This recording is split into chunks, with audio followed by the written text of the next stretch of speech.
G'day guys, absolute travesty has occurred today. So one of the top DoorDash content creators, Pedro Doordash Santiago, has been deactivated from DoorDash. I just want to have my say about this one, and before people are like, oh, you're just doing this for fucking money, shit, piss, fuck, cunt, okay, demonetized, okay? First 30 seconds of a YouTube video swearing, boom, demonetized. So I just want to have my say about this. I want to talk about what happened and show my support, but I'm not going to do it in the car. I'm not going to be native, like, oh, pretend to be a fucking DoorDash driver on the road. No, I'm not working today, guys. I want to go have a drink and have a chat about this one, so let's go into the home studio, all right? I got deactivated from DoorDash today after 4 years. Somebody reported me. I put an appeal in. Nope, they said the incident did occur. If any more information comes out, if I get back on, if something else happens, I'll let you guys know. But at the end of the day, I got deactivated from DoorDash, and it was my fault. I'm not going to be like some other content creators that play the victim, and I don't know what happened. I don't know what happened. Pedro, I don't know what happened. Everybody knows what happened. Now, is it a little weird? Am I a little upset? Am I a little like, damn? Sure, if I'm being honest. And I want to be clear. I never said anything to a customer that would be labeled as disrespectful or unsafe in person or in the chat. And guys, welcome to the studio. So I just want to have a few drinks, kind of unpack this, like what a fucking nightmare. Okay, so first and foremost, Pedro is, I'd consider my mate in the content creator space. We have a catch up maybe once every 2 months or so. We just have a one-on-one. It's 7 o'clock in the morning for St. Louis for him, 10 o'clock at night for me in Australia. And we just have a quick chat for like an hour. We just kind of talk about YouTube and, content creation and, how the scene kind of is and stuff like that. Just like kind of aligning a little bit. So when he gets deactivated from DoorDash, Pedro Doordash Santiago, almost 80,000 subscribers, so I'm kind of like, well, that sucks. That sucks bad. I know he's being super positive right now. He's like, you know what? It's a fresh start, new beginning to push forward. And you know what, dude? Like that's awesome, man. That's a great mentality you have. But at the same time, dude, like I'm gonna attack DoorDash a little bit here. DoorDash has been a fucking prick. So the deactivation reason was for an unsafe environment. Okay, that could be like anything, but from Pedro's thoughts, and I kind of agree with him, like, you kind of know when you've done something wrong and you have a gut feeling what the deactivation is for, and he's kind of pinned it down to, some customers that he put the full name up on a video for, and either someone who was watching reported it in, the customers themselves reported it in, or DoorDash reported it in. And you know what, I'm just cascading it down. Most likely is a viewer of his has reported him to DoorDash. It's unlikely the customer saw it, and you know what? It's unlikely that DoorDash has seen this. Imagine like in DoorDash corporate, if someone's job is to get paid $60 an hour to watch through DoorDash content from creators. I'll take that job in a second, man. Like, holy fuck. What a waste of corporate money. And you know what, man? I would... I'm laughing at the thought that someone gets paid $60 an hour to watch DoorDash videos from content creators talking about DoorDash. It's just not realistic. DoorDash doesn't give a shit about what content creators put out there on a regular basis. They only give a shit if something goes super viral. And when I'm saying super viral, guys, I'm not talking about like 10,000 views, 50,000 views, maybe 100,000 views. I'm talking about the viral ones that hit like several million views on TikTok on short form. That's when they give a shit. They're like, oh fuck, millions of people are seeing this. Not a few thousand people. Okay, so DoorDash isn't watching content creators. They're just looking for the viral spikes. That's all they give a shit about, okay? Which means it's more than likely than anything to be a person who viewed his channel and reported him into DoorDash for showing up the full name of a customer and then talking a little bit of smack about them for not tipping. And mind you guys, this wasn't him sitting there saying their full name or anything. It was an editing slip. Editing slips occur occasionally. I've made over 100 DoorDash ride-along videos where I've got customers, I've got everything going on, and it is easy to make an editing slip. I spend a lot of time to kind of go through my content before release and be like, cool, have I blurred everyone out? Have I got all the pertinent information to stop people being doxed out of this one? And I feel that I've met a certain level where people aren't doxed from it, but I can understand how it's easy to make that slip. And mate, that brings me back to DoorDash itself. I'm gonna have a fucking whinge here for a second. Okay, so Pedro Doordash Santiago, okay? He has created so much net benefit to the Dasher community. He has had weekly Live sessions where Dashers all congregate in, they all talk, they connect. Connecting of DoorDash drivers is not something that DoorDash does. They don't want drivers fucking talking to each other. That's not what happens. There's no programs doing that. Sure, I've done a DoorDash meetup. Okay, and I had to drive that myself as a content creator, reaching out to my connections in DoorDash, be like, guys, I want to make this happen. Let's do this. And the 40 or 50 people that showed up, awesome. That was a great afternoon that we had. But it's not something that DoorDash was really driving. Sure, they have little meetups occasionally. They're like, yeah, let's have a breakfast and we're going to sell you some product from a third-party company the entire time. That's not really a meetup. It's like a timeshare presentation where you show up and it was like, oh yeah, it's really great. We all do the same thing. And so it's like, boom, you're being sold to. Okay, so that kind of stuff doesn't count. Let alone in America. Like guys, you have like regular DoorDash meetups? No, I don't think you do. Pedro advocated one. He advocated a gig work meetup. He pushed it. He drove it. He had drivers meeting up. He's done that before. 2 times, I think, off the top of my head. 2 times. He's driving drivers to connect, to meet up. He's creating community for drivers. That's driver retention, if we want to talk corporate. Driver retention. Okay? He's creating that. Drivers to unload their grievances. Drivers to talk about their problems in the job. Drivers to connect. Okay? And then, what? You disconnect him because some unhinged fucking lunatic that's a viewer of his channel, that's probably a fucking hater, goes out of their way, grossly out of their way, to go and fucking report him in and say, this little fucking 3 seconds of his 1,000 fucking videos, out of his 1,000 fucking videos, you're looking for like 3 or 4 seconds to try and get him in trouble? Are you fucking kidding me? What the fuck's wrong with you, you unhinged cunt? And honestly, guys, I am hoping that it was an unhinged cunt. I'm hoping this wasn't a master play from DoorDash. DoorDash trying to be really fucking crafty and tricky and shit like that. Being like, we will deactivate him. Just like what they did to Benson, DoorDash Diaries. Deactivate him and then say, if you want to be reactivated, we're going to do a partnership program with you.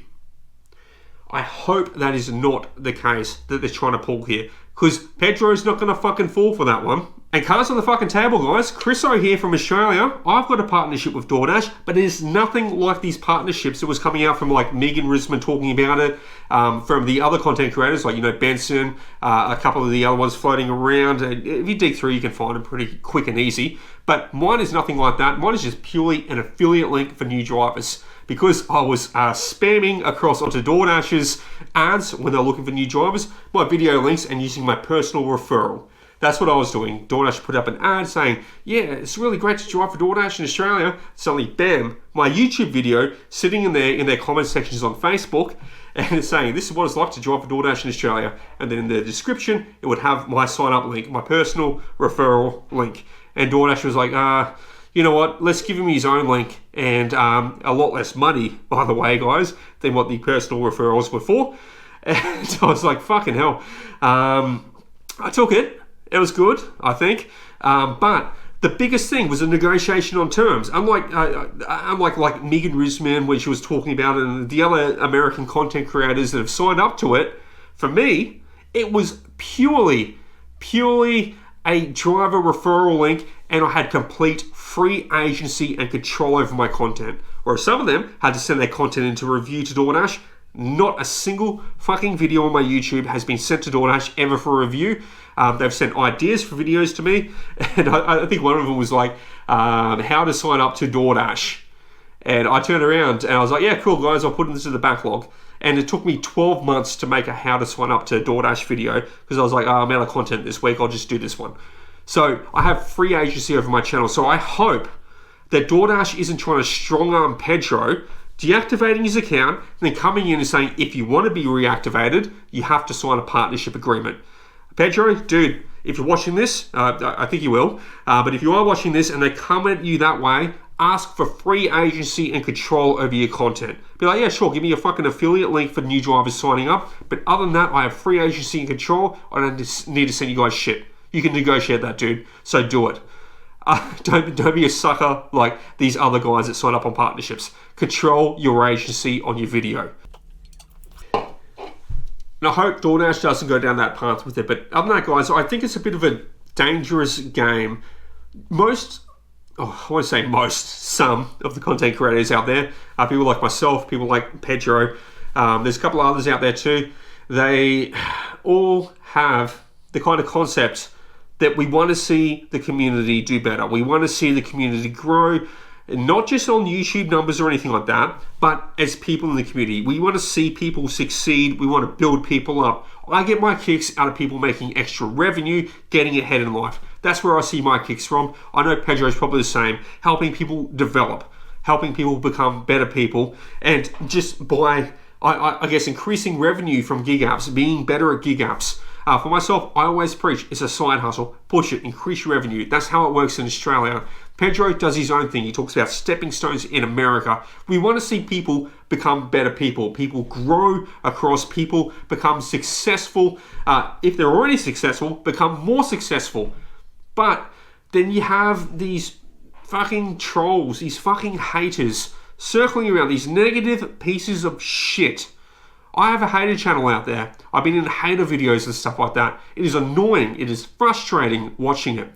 Pedro's got the same. He's got more than me. He's a much larger creator, and people just attacking, tearing people down, being negative, when that's not our focus. Our focus is to grow and build people, make people successful.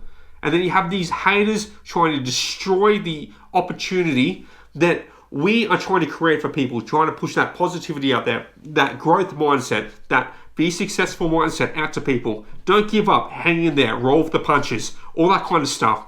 These haters are like, you know what? I have nothing to fucking contribute at all. And I'm just going to fucking report this, shut it down. They would exist perfectly as a mushroom in the darkness, just this mushroom in the dark. That's how they want to try grow, mushroom in the dark.